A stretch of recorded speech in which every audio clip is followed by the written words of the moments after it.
In an artsy change of pace, Scully gets a secret admirer in the form of an unrelenting author. Mulder immediately suspects him when his writings appear to detail a series of impossible murders they are investigating. This is not happening. Welcome back to the show, everybody. Welcome back to the big show. This is Not Happening, another X-Files podcast with me, Andrew. As always, with Mike, over there on the other side of the video screen. How are you doing, Mike? I'm good, just writing my next book. Just writing your novel? Yeah, well, I wondered why you brought out the Smith Corona. Yes. It's called How Canada Became the 51st State. Oh, bam. And we didn't actually cover that, yeah, did we? No, we have not. I'm so excited deep. To have you as deep family. Into politics. Get to call you family, finally. Well, as I was saying to somebody else who had that lovely little jibe, if that happened, everybody would want to rebrand the USA as Canada 2.0. Oh, I would welcome it. Yeah, exactly. But seriously, exciting times for us up north. We recently just had an election. Yeah, and I saw that. We did not embrace a conservative wave. So we are resisting the despots and the oligarchs. I'm very excited to see where this goes. Could fail in the first confidence vote. Who knows? But for now, a lot of good feelings. Yeah, good stuff. Well, we're covering Milagro today, Andrew. Oh, I'm sorry. You don't want to talk more about the Canadian election? No, we're good. You don't think that would retain some listeners? Oh, I'm sure it would. Absolutely it would. And I would go into it. But that's not what that's not what we're here for. Yep. They came here for Milagro, the 18th episode of season 6, written by a bunch of folks that we all know. John Chabon, Frank Spotnitz, and teleplay by Chris Carter, the man himself. Good old Chris. Directed by Kim Manners. Yeah, there's a lot going on in this one. There is quite a bit in this one. I'm not 100% sure how to feel about it completely. But there's a lot of stuff to chew on this one. And brilliant guest actor. Definitely gotta love him. Yeah, Jonathan Hawkes is big. I gather they wrote the part for him specifically. I think he'd auditioned for a few things and they liked him. They couldn't use him. And then they knew they were going to be doing this episode or an episode like it. So they wrote it with him in mind. This is obviously a writer's episode. An episode about writing. It features heavily in it. John Chabon specifically said that it was his thought process, really. You know, as somebody thinking about something so much, it becomes reality. And it's something that anyone who's had to write a script would be familiar with. And they were discussing also how stressful being an X-Files writer can be. And I can imagine, needing to get that script before production and needing to pass the censors and Fox executives cannot be easy.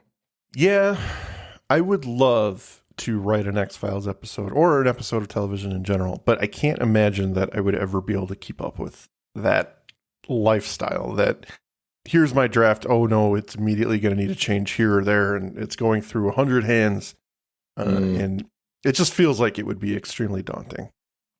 Oh, absolutely. You have to be a very experienced writer to have your script get to the finish line without having a lot of hands on it.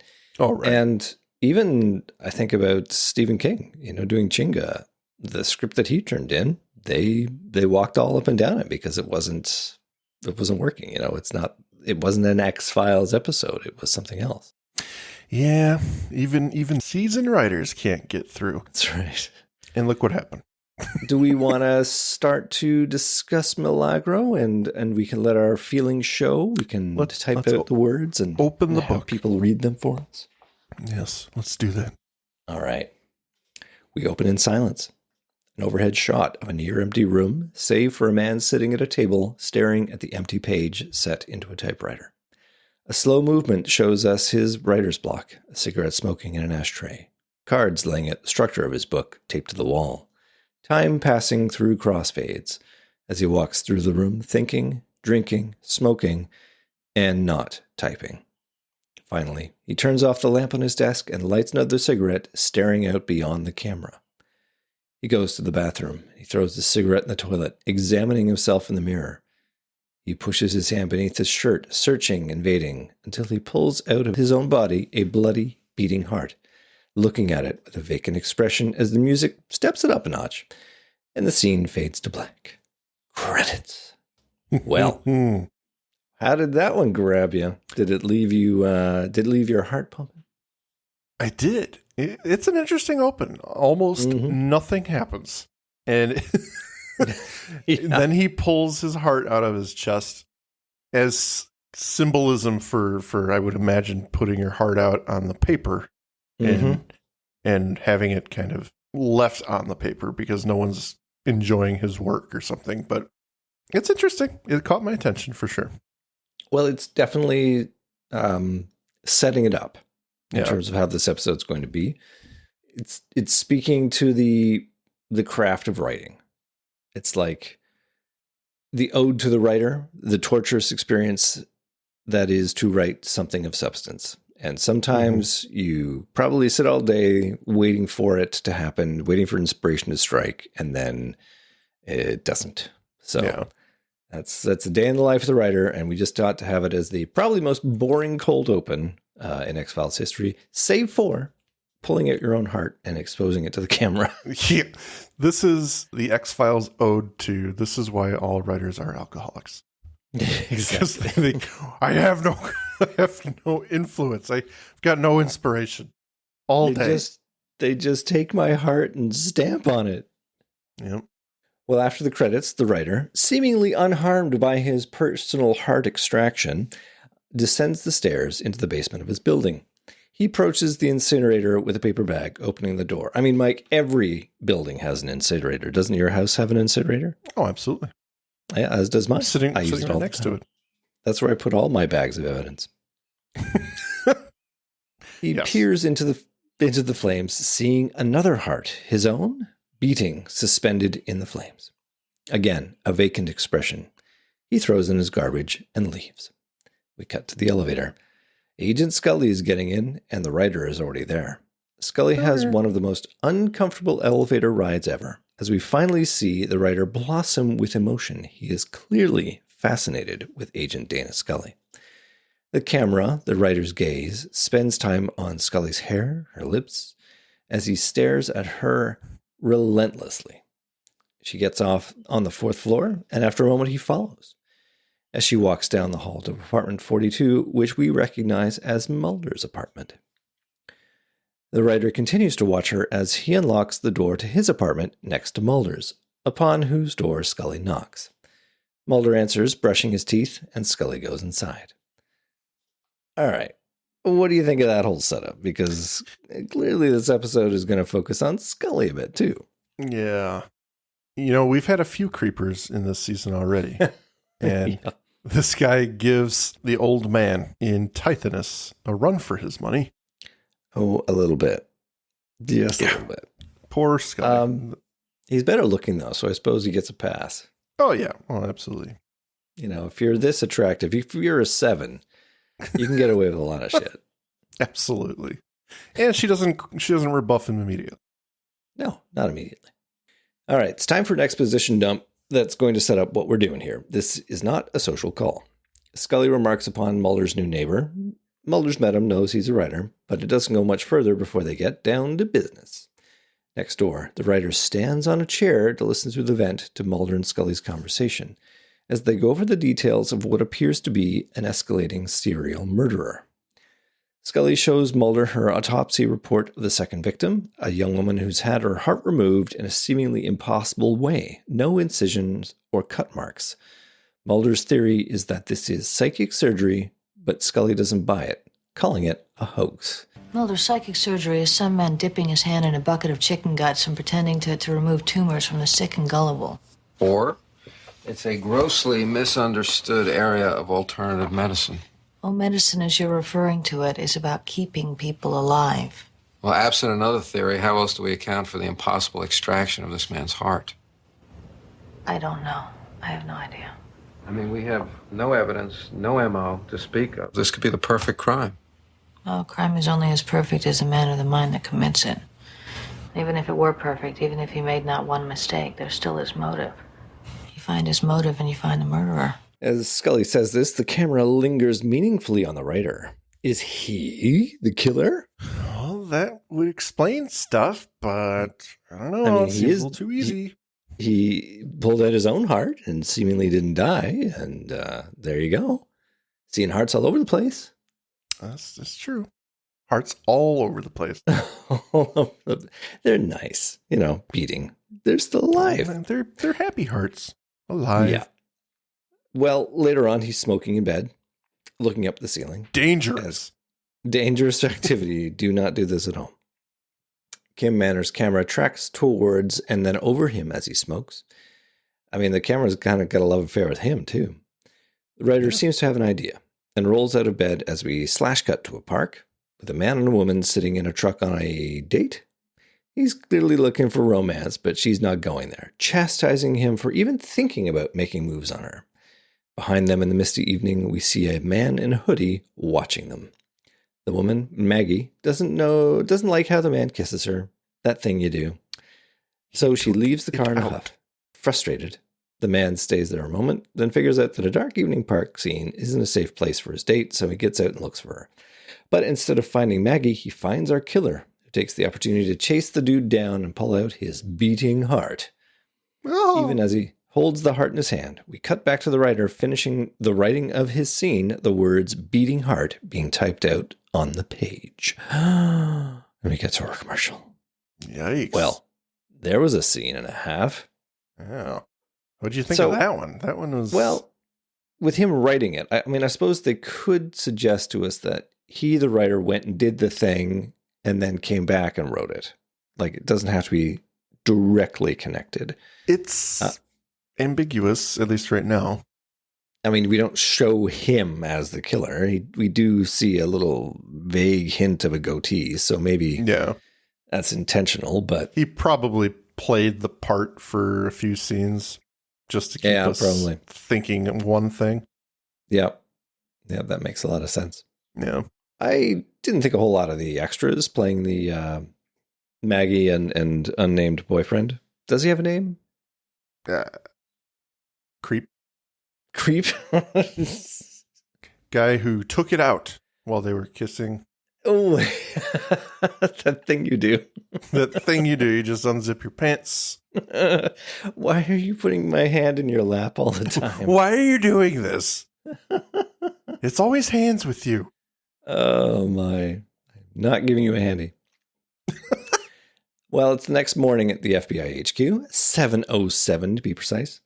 Mulder's phone is ringing as Scully enters their office. She picks up, stepping over an unmarked envelope as she goes. It's Mulder, who's already at the crime scene. He announces that there's been another murder, a 16-year-old kid on Lover's Lane. Okay, Mike, it's worth noting that this particular 16-year-old is played by Anthony Vacco. Yeah. I don't know if that's how you pronounce his name. It's what it looks like to me. Formerly a production assistant and coffee runner at Fox Studios before he landed a few parts on the show. Mm-hmm. Now, Anthony was born in 1970, making him 29 at the time of filming. Yep. They really could have adjusted the script for the character or actually get a 16-year-old, because the minute I saw that and Mulder says there's a 16-year-old at Lover's Lane, I was like, I literally paused and just basically said, what are you talking about? What are you even saying here? Not exactly 16. Yeah. I mean, that's obviously Hollywood is notorious for casting 20-somethings, but 29 is pushing it for a teenager. I mean, he's a strapping young man. Oh. All right, well, he's got a baby face. What do you say? I give you that. Anthony, you got to play young for this scene. I can do it. I got it. I got you. Anywho, Anthony does his best as a corpse, his shirt ripped and chest exposed, no incisions to be found. Mulder asks for Scully's help in explaining the death to the local PD, but they both circle around the obvious. There's nothing to work with for this case, nowhere to start. Scully says there has to be something, as she finally notes the envelope, and she opens it. And inside, she finds a small metal charm inside, what appears to be a heart with flames beneath. As she regards the charm, the camera circles around her, slowly, luxuriously, as the writer types up her inner monologue, dictating it to himself as he does. Her prompt mind ran through the Golconda of possibilities. Was this trinket from the killer? Was there a message contained in his equivocal symbolism? Was he a religious fanatic who had in fervent haste licked the envelope, leaving the telltale DNA that would begin his unraveling? She had a condign certainty the killer was a male, and now as she held the cold metal at her fingertips, she imagined him doing the same, trying to picture his face. It would be a plain face, an average face, a face people would be prone to trust. She knew this inherently, being naturally trusting herself. But the image she conjured up was no better than the useless sketch composites that littered her files. Preconsciously, she knew this wasn't her strength as an investigator. She was a marshal of cold facts, quick to organize, connect, shuffle, reorder and synthesize their relative hard values into discrete categories. Imprecision would only invite sexist criticism, that she was soft, malleable, not up to her male counterparts. Even now, as she pushed an errant strand of Titian hair behind her ear, she worried her partner would know instinctively what she could only guess. To be thought of as simply a beautiful woman was bridling, unthinkable. But she was beautiful, fatally, stunningly prepossessing. Yet the compensatory respect she commanded only deepened the yearnings of her heart. To let it open, to let someone in. Okay, that was a long one, but really, it's emblematic of what's going on in this episode. Yep. At its heart, it's a love letter to Scully from the writers, Siobhan, Spotnitz, and largely Chris Carter. It's an homage to the act of writing, almost a celebration of the work they've done over the past 6 years. And let me get this out of the way. As an X-Files episode, for me, it's not good. Scully makes some really weird choices, and the whole setup for how the murders occur at the behest of the writer's imagination is never even brushed upon with an attempt of explanation. If you're looking for car chases and aliens, this is not your episode. The script is staring directly at its own navel. But if you approach it as not just a monster of the week, but almost as a story completely separated from the X-Files franchise, then it does offer some really interesting insights. There are a few episodes I harp on this way, including Little Green Men and the Dreamland pair, and they are in good company here. What do you think? Wow. Wow, Andrew. Wow. Let me just put it this way.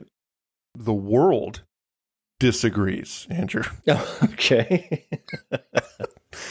No, this is I mean, if you want to approach it right now, that's a good episode. I wouldn't put it on the level of Little Green Men in terms of, yes, it's introspective. Yes, it's a character study in certain regards. That one is a whole different animal to me. This one, at least there's an X-file that they're chasing, that they're doing something with. Now, as a love letter to Scully, yes, I think in a roundabout way, the writers, all of them, are admitting to Gillian Anderson how much of a crush they have on her, acting it out now. So this is her episode. They wanted to let her know that really, really badly. Okay. It's been 6 years, Gillian. It's been 6 years, and I've got something I've got to tell you. The only way I can do it is through the script. As their throbbing penises press against their jean pants. Yeah. They finished the script to this one. But anyway, I'm intrigued that you are down on it so far. Well, as a conventional X-Files episode, I am. But I think they go out of their way. Like, they're taking a chance here because their audience is, for the most part, needing a bit of help, I think. You know, they certainly write some episodes where they remind you what's going on. They don't overcomplicate. They don't take big chances. We have discussed some episodes where we came up with some alternate things they could have done, which would have made it make more sense or make it more interesting.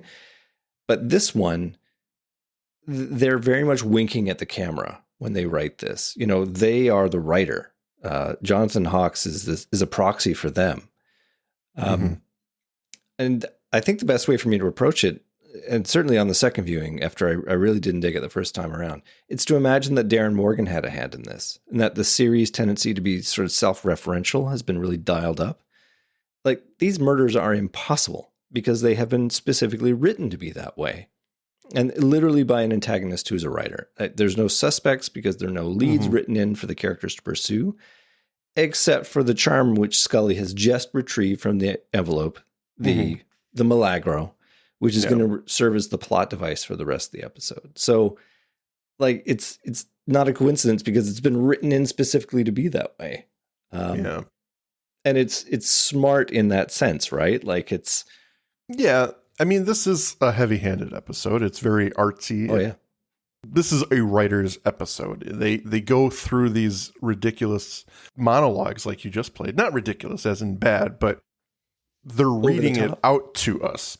And it's like, okay, are we watching an episode or are we listening to it?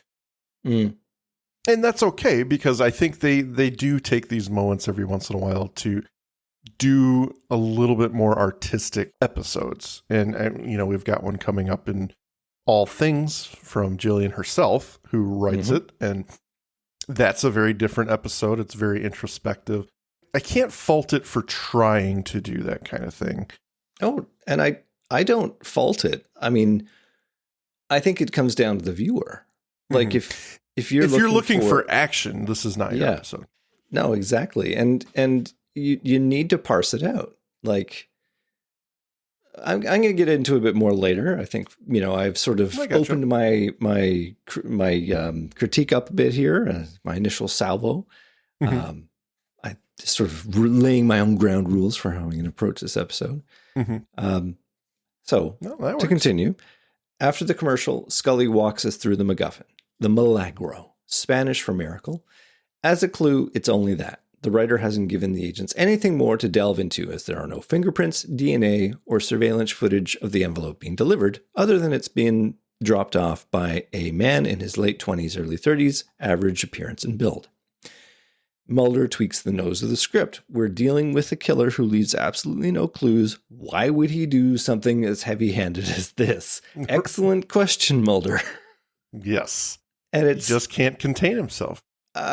No, it's a tip of the hat to the scripts, which required a clue to advance the plot, for better or worse. And it's certainly no different in this case. Like, they literally need to have something dropped in their hands in order to continue. And here it is, literally dropped into Scully's hand. Yeah. Well. It's fun that in this sequence we have Mulder as the skeptic and Scully as the believer. And it's delightful as Mulder correctly identifies that the Milagro was sent to Scully as a token of affection and as a means to let her advance the plot, not Mulder. So, after blowing off Mulder's invitation to autopsy the third victim, Scully heads to the church to investigate the significance of the Milagro. The camera pursues her, making it obvious from its movements that she's being followed. She arrives at a painting, Jesus holding a burning heart before him. Scully is joined by the writer, who regards the painting and monologues. And I'll save you the clip on this one and summarize it to say, the writer spouts some history about the painting, the story of the miracle of St. Margaret Mary. You really don't need to retain this, other than the writer is fascinated by the heart symbolism, because the real story here is his omniscient knowledge of Scully's movements, personality, and feelings. Why is he following her, she asks. Well, he's not, he replies, because of course he's not. He's written that she would be here, so of course he knows that she will be.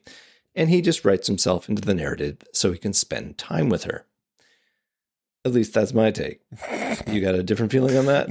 No, I'm just absorbing your deconstruction of this episode. It's okay. A little hostile. No, it's not hostile. Really, it's not. It's just, when you look at it, like, the writers are themselves characters in the show. They're playing with the audience. Absolutely. Yeah, totally. But they also write it like Scully isn't... She's treating it like a regular episode, and they're treating it like they're on the outside of an episode. Right. They're inserting themselves into her actual character's life. Exactly. And to dive a little further, there is an Italian absurdist play from the 60s called Six Characters in Search of an Author, which did this first, in which a playwright shares the stage with the characters he's invented and is interrogated by them for the choices he's written that they have made and will make. And we're going to see more of that later, more overtly, but it begins here because, of course, the character of the writer is written as well.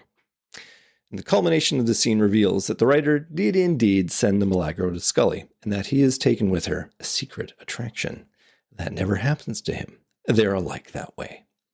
Scully is visibly affected by the attention, the writer's ability to reveal personal details about her. I swear I see tears in her eyes during this scene. A little bit. It makes her vulnerable and uncomfortable, and even then he knows that and is remorseful for that. And she leaves in a daze. In short, I think it's a really neat scene.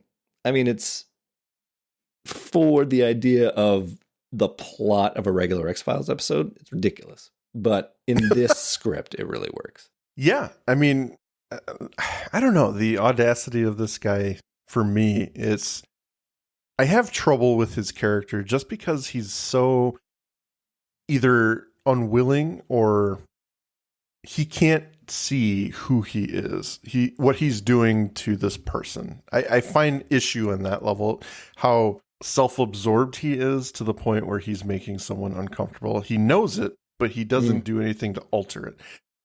And I know he has to be that way. He has to be this writer who is so enveloped in his work that he overanalyzes everything.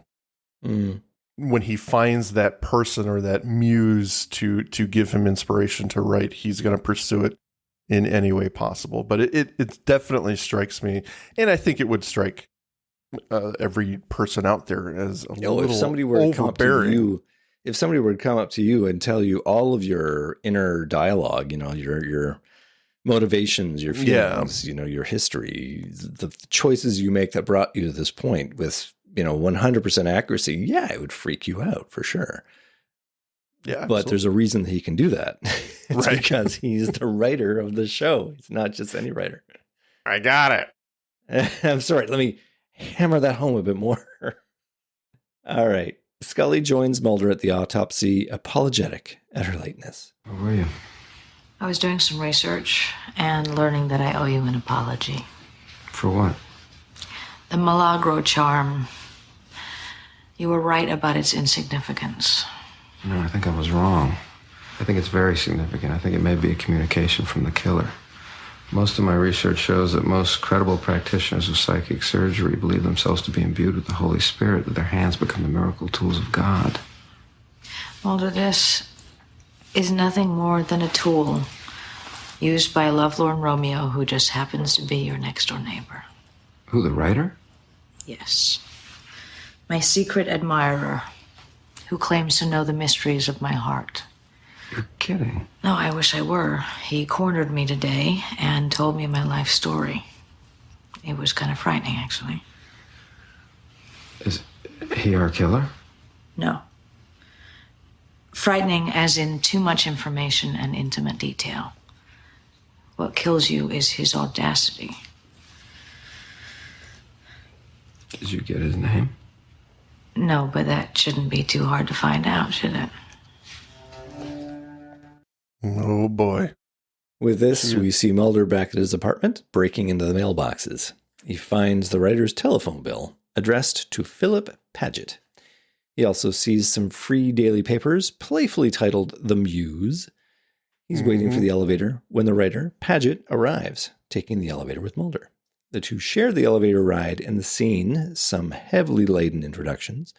And as they arrive at their apartments, Paget reveals he knows Mulder is an FBI agent, working on any cases he'd know, to which Mulder replies, possibly.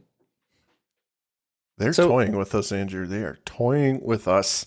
Definitely. And it's a short little scene, but I think it's kind of vital to have this interaction between the two of them. Oh, yeah. Because Mulder needs... Oh, go ahead.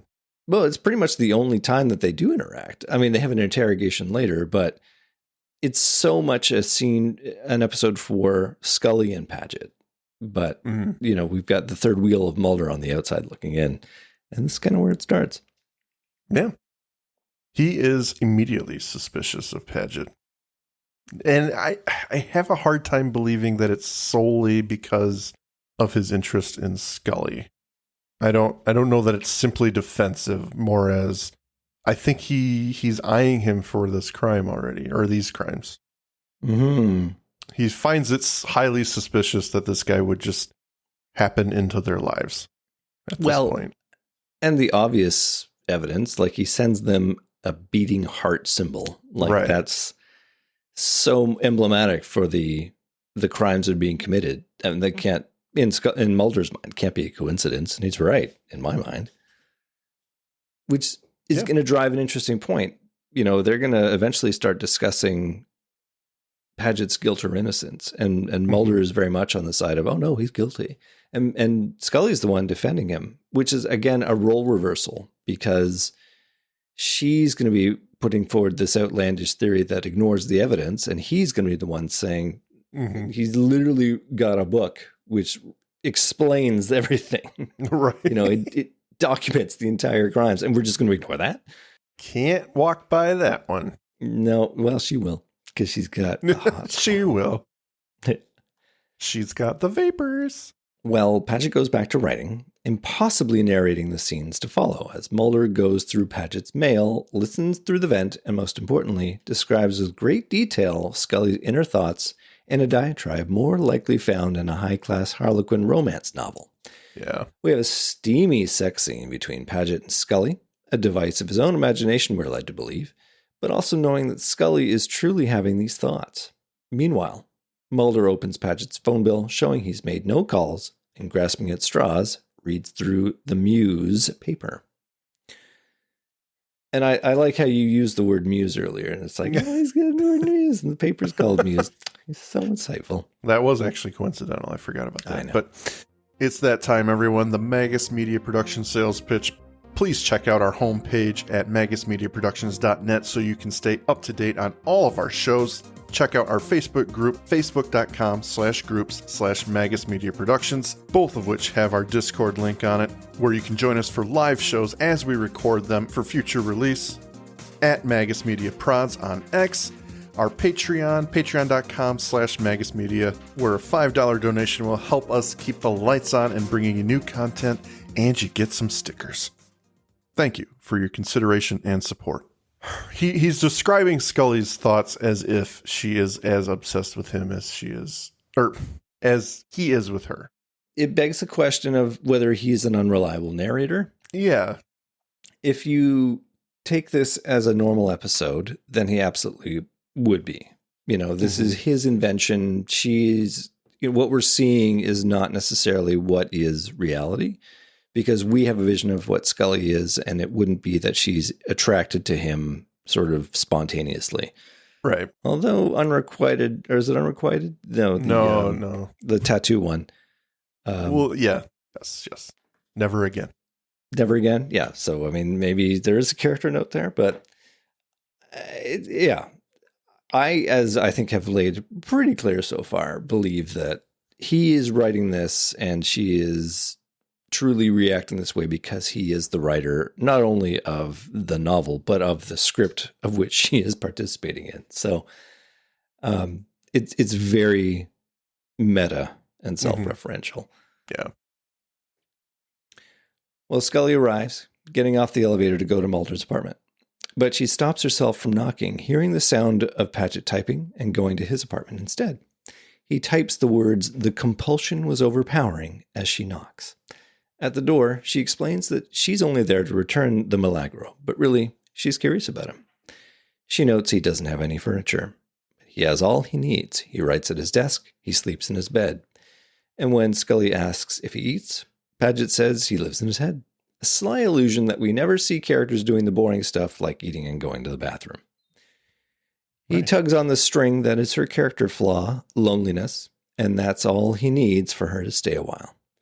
Meanwhile, Mulder's actually found another clue, a classified ad in the Muse, Happy Valentine's Day, Maggie. And he returns with a stack of paper, preparing to go through them to see if there's a pattern. Mulder's onto something here. The script has written him a little clue. Yes, he has. And God. Keep going. Keep going. All right. Back in Paget's apartment, Scully waits for him to return with coffee, and the expression on her face is obvious. What is she doing here? She presses him. How does he think he knows her so well?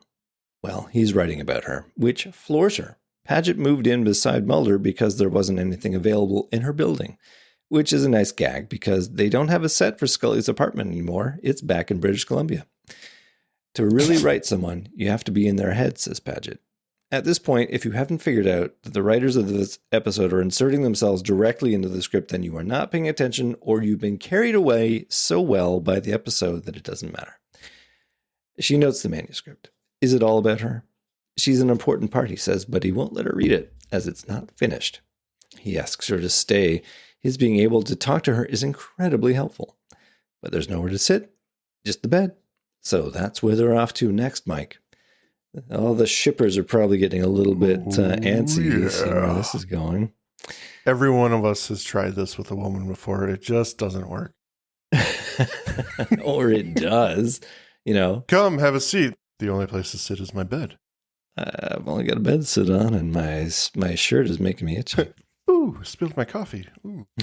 On my pants. Excuse me if I change. When Paget goes to turn on the lamp, the bulb burns out. She's uncomfortable with the prospect of staying, but he notes that she's armed. She's theoretically the one in a position of power. He returns with the new light bulb, which also goes out. Imagine that, says Paget, as if he's written the scenario so it stays dark and moody.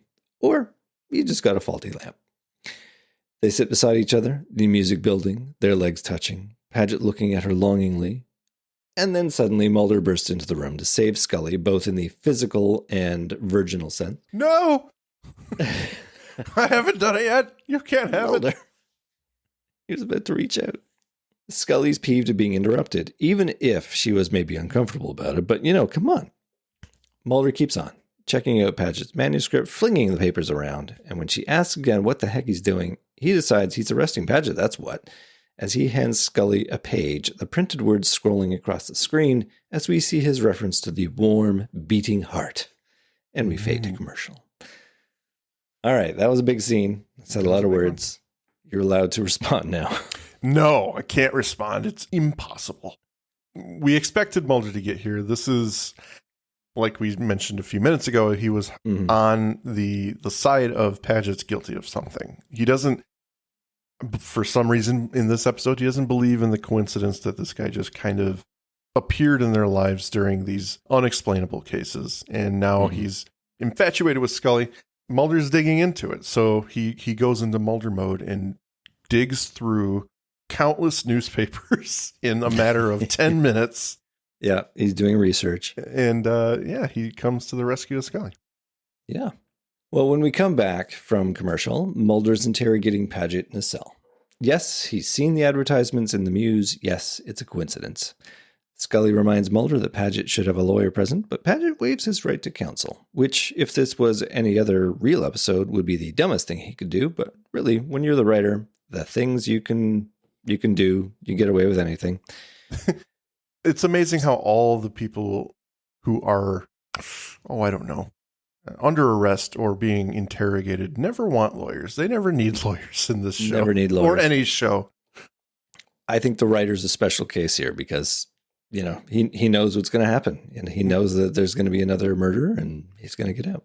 Oh, does he? But Mulder calls the manuscript Paget's confession and asks how Paget performed the murders. Paget does not cop to the killings, saying instead that he imagines the scenarios. Now, is he a psychic, just being able to see these events and write about them? We have the introduction of the last character to the plot now, Ken Nascimento, the Brazilian psychic surgeon, which Paget has written in as the villain. When Mulder asks if Paget directed him, Paget throws a curve that suggests that in a Jungian sense, the characters choose the writer. So in a way, Nascimento directed Paget. Mulder begins to lose it, and Scully holds him back with a light touch on the forearm, a touch that Paget notices all too well, and probably about 20 million shippers noticed. Something changes within him.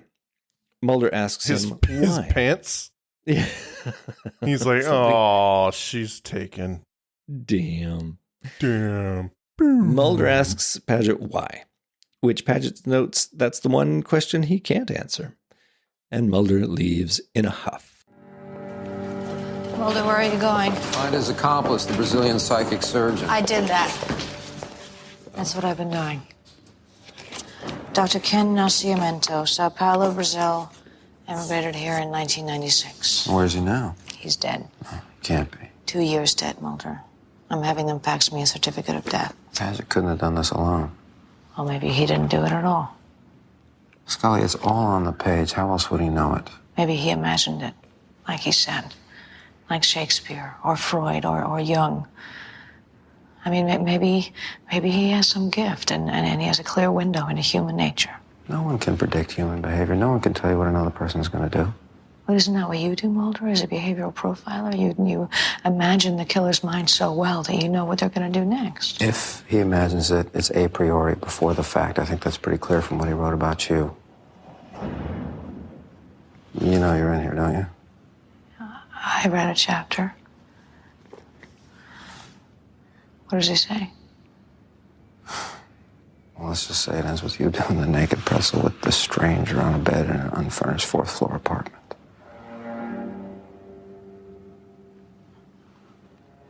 I'm assuming that's a priori, too? I think you know me better than that, Mulder. And so read it, Scully does, until she's interrupted by a guard. The prisoner's written a statement, but the guard thinks this guy's putting someone on. Scully reads the statement, which starts off sounding like her lamenting the position Paget has been put in, but quickly transitions to Maggie's story as Maggie stands by the grave of her dead 16-year-old boyfriend. The killer arrives, chasing her across the cemetery until he pushes her to the ground, impossibly pulling her beating heart from her chest. So, officially, Paget is not the killer. Nobody could have seen that coming. Did you see that coming? Of course I didn't. Of course Paget's going to be in prison during another murder. Oh, boy. Oldest plot device in the book. He's a hack and a fraud. Ugh. This just looks like the Zodiac attacking one of his victims. It does have that feel to it, doesn't it? Yeah. The next day, Mulder and Scully are at the cemetery, imagining that Maggie will be found there, dead, but in fact, she's nowhere to be found. Scully hangs up her cell phone, letting us know she's not findable by phone either. Mulder's thinking this is a waste of time until he sees a man in a hoodie get out of a cemetery pickup. He launches in pursuit, tackling the guy to the ground. It looks like just a case of crazy old Mulder until he redeems himself by finding Maggie's body in the truck. Oh my God. Oh my God. Well, later on at the police station, Scully asks how Mulder knew Maggie's body was in the truck, and he only says, "I imagined it." A witty retort. But really, again, crafty recognition that the plot demands Mulder finds the body so the story can continue, and it doesn't even matter why or how. At this point, there's been another murder, and clearly it couldn't have been Paget as he was in custody. The duo have a spirited argument about whether or not Paget is directing the killer or is simply writing the details by chance. Scully wants to believe him, but Mulder is unconventionally taking the conventional path, using the manuscript as evidence. He's decided that Paget is the only way to get to the truth, so that's exactly what they do, apologizing for their mistake. Paget stops, revealing as well that he has made a mistake. He wrote in his book that Scully would fall in love, but realized that that's impossible. Scully is already in love with her job. Nope. No? Nope, with Mulder. She's already in love with Mulder. I didn't get that. No, yep, absolutely. This is the writers finally just letting us have it in a one-off episode that she's actually in love with Mulder. Okay. They're confirming it right here. This is it. The confirmation we've all been waiting for. He doesn't say the name though. Nope. Okay. Paget returns home and returns to writing. He reviews the last pages of his manuscript, about to continue, when he notes a presence. The killer, Ken Nascimento, is there in his apartment. "What are you doing here?" asks Paget, as we fade to commercial. Damn. Oh my God, what's happening? You seem surprised to see me. Yes, completely. Why? I'm your character. What do you want? I'm here to help you finish. I can't figure out your motive. You imagine me so perfectly in every way. So perfectly that you bring me to life. Why did you choose me? I needed a perfect crime. And she's a doctor. She'd be horrified by what you do. I'm horrified. I just want to know why I do it. So I could meet her. That's not a reason.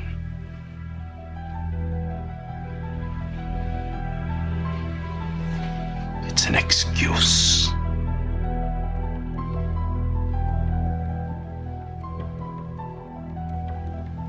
Anything? No, he's just sitting there. Staring.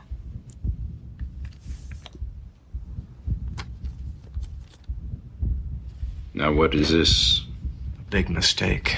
I misjudged her character, her interest in me. Now we're on to something. She's only trying to get his attention, but doesn't know it. The old unconscious at work. I wanted to love her. No wonder you can't finish this book, Paget. Why do I want their hearts? You tell me, why do you do it? I'm your character. You tell me. My reason is your reason. I want to feel love. No. No. You had it right up to there. You were a tool of the truth.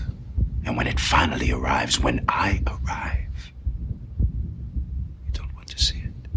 But what is the truth? Man imagines that he too can open up his heart and expose the burning passion, the flames of charity, like the Creator himself. But this is not in his power. But I have love in my heart. Yes. As a thief has riches, a usurer money, you have it. But man's only power, only true power, is to destroy it. Then what's the end of my story? There can only be one true ending, if it is to be perfect. She dies. See? It almost writes itself. Okay, another long one, I know. But come on, the writers are having so much fun with this business. Yeah. Since when do you get to interrogate the killer on their motives, especially when the writer is a character in the story? The problem is that the writing is so floral, so writerly, that the question of why the killer, why Paget writing the killer performs his murders, it's left intentionally vague. Paget kills because it's in his nature to destroy love. He kills because he's a killer. I mean, if it hadn't been a well-held secret that he's the killer, he pulls out his own heart in the cold open. We've seen it. We've been holding our breath for the why the entire episode, and I'm not sure the big reveal is big enough.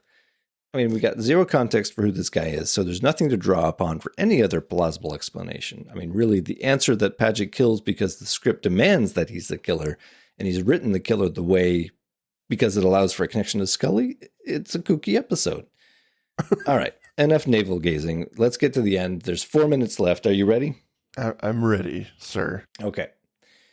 Scully and Mulder are in Mulder's apartment, surveilling Paget, who is simply sitting at his desk staring blankly until now. He just started typing. On the monitor, he gathers his manuscript and leaves. Mulder runs in pursuit. We're in the basement again, Paget next to the roaring flames of the incinerator, standard in every apartment building, about to throw in the manuscript. Mulder stops him at the gunpoint. Upstairs, Scully is pulling on her boots and making to follow Mulder. When she gets to the door, Nascimento is there, grabbing her by the throat, pushing her back into Mulder's apartment. Oh no, she's going to die. Mulder circles Paget, asking him what he thinks he's doing. Paget's going to destroy the manuscript, but he saves Mulder the pain of reading it. The ending is that the killer kills Scully. Mulder's fuzzy on the details of how Paget managed to deliver these instructions, but we're saved from the head games by the sound of gunshots, and we cut to Scully firing point blank in Nascimento's gut. as Nascimento tries to push his hand into Scully's chest to remove her heart. Nascimento doesn't even flinch, the bullets ricocheting harmlessly off the ceiling behind. Blood seeps from a wound in Scully as she screams. Mulder runs upstairs as Paget throws his pages into the incinerator. By the time Mulder enters the apartment ready to fight off the killer, he's disappeared. It's only Scully prone on the floor. Mulder goes to her side and she wakes with a start, pulling Mulder into a tearful embrace as she breaks down, sobbing. We fade to our final scene, the camera pulling back from the incinerator as the pages of the manuscript turn to ash. The camera reveals the body of Paget, his hand holding his own beating heart as he narrates his own death, that realizing he was a destroyer, he needed to destroy himself so he could give somebody else the chance to love. You know, good guy stuff. End of episode. Oh, boy. Oh, boy. This is a writer's wet dream. It kind of is. It kind of is. Lay it on me, man. Without saying much, it's a different episode. It's very moody, very artsy, and it's a love letter, like you say, to Scully. It delves into the mind of a writer in many ways, and they took this opportunity to really play with the idea that they could, I don't want to say clue in the average audience as to how a writer maybe goes about what he does or whatever, but it really feels like that's what they're doing. Like they're giving the audience a little taste of the obsession, the obsessive nature of a lot of writers and the struggles that they have to find the perfect story or the perfect way to tell a story. And yeah, you know, they use Mulder and Scully as pawns in this episode where they're really just trying to figure out the best way to combat this guy when everything around them is simply supernatural. And that might sound normal for an X-Files episode, but this one feels a lot harder for them to kind of get a hold of because obviously they're words that are given form. You know, what is he going to write and how is it going to affect their lives? But it's an interesting episode. I like it. I'm not as down on it as you are in terms of it being an X-Files episode. Overall, let me just say it's really well done. I think the writing's good. No question. Acting's good. It falls together nicely. Is it your typical X-Files episode? Absolutely not. It's not a action-packed thing. There's no mythology. There's no aliens, whatever. It is just simply a unique artistic episode. And I give it credit for trying something new and having some fun with it. Now, what I will say is I think the question remains, okay, does he have a power? Is he actually a murderer?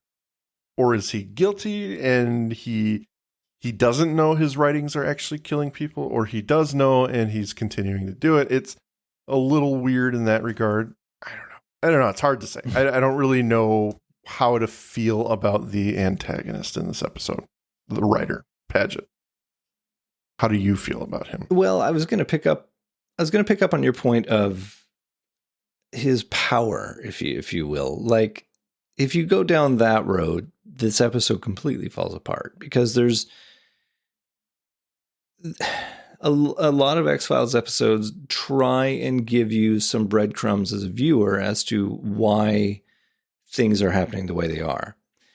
And there's none of that here. It's literally, it's happening because he's written it to happen that way. Or, you know, if it's not overt, you're like seeing what he's writing and then having this discussion with yourself about whether or not this is what he's writing, or is he just describing what is happening? And I think I've laid myself pretty bare that I think it's the former. Like, he is literally writing the episode. So that is his power, if you want. Like, he's creating this narrative. I mean, nothing in this episode will ever come back. Like, right. I'll go into my prepared argument for the court here. I mean, I've got like 9 pages of notes on this. Clearly, I it's not because I hated it. I really enjoyed it, actually, but it's complicated. Early on, I'd said, and I still contend, this is kind of a terrible conventional X-Files episode. Like, if you're looking for meaning, you are not going to find it here other than to say it's a love letter to the act of writing. The opportunity to have fun with the notion that things often happens in an X-Files script because they have to in order to move the plot along, but not necessarily because they make sense. Some jerks feel the need to what if an episode to death, and in that sense, I quite like it. If you suspend your suspension of disbelief and just go along with the joke, it's quite entertaining. But if you need your X-Files to make sense and develop the characters, this one's going to let you down. The events of this episode cannot, by definition, affect the character's personality. The trauma that Scully suffers, like in this intense way, is going to be completely forgotten next week. And if anything, you could make the argument this is also a love letter to the character of Scully, that the writers are giving the character permission to have a meaningful relationship with Mulder, not just to be this unattainable object of fascination. So, I mean, is it one for the shippers? I don't know. I think on some level it is. I wouldn't say bingo. Catman in the chat. Bingo. Yes, bingo. Well, there you go. Yeah, verified. So therefore I am right. Verified. I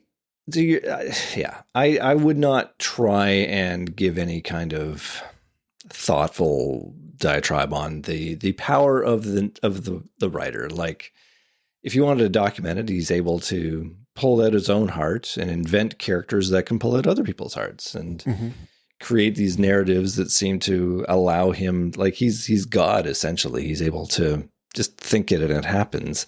Right. But if he was God, then why would he be doing this, with this super specific story that involves these two characters? Like, it's so inwardly facing that's why I think it's purely a device for the writers to have this challenge for themselves. Yeah. Good stuff. Good stuff. Well, I enjoy the episode. I think it's a diversion, and I welcome it. Oh, yeah. There are moments, not that I'm personally tired of the Monster of the Week or the mythology aspect of the show, but, this is a kind of a Monster of the Week that definitely feels different. And I'm always on board for at least the attempt at being witty. And I think they did do a good job in that regard. Using the X-Files as its little conduit, I think it's a good time. It's fun and it's interesting. To your point, and I think that this is obviously not the first time they've done this, like they do like to challenge themselves and the medium that they're working in.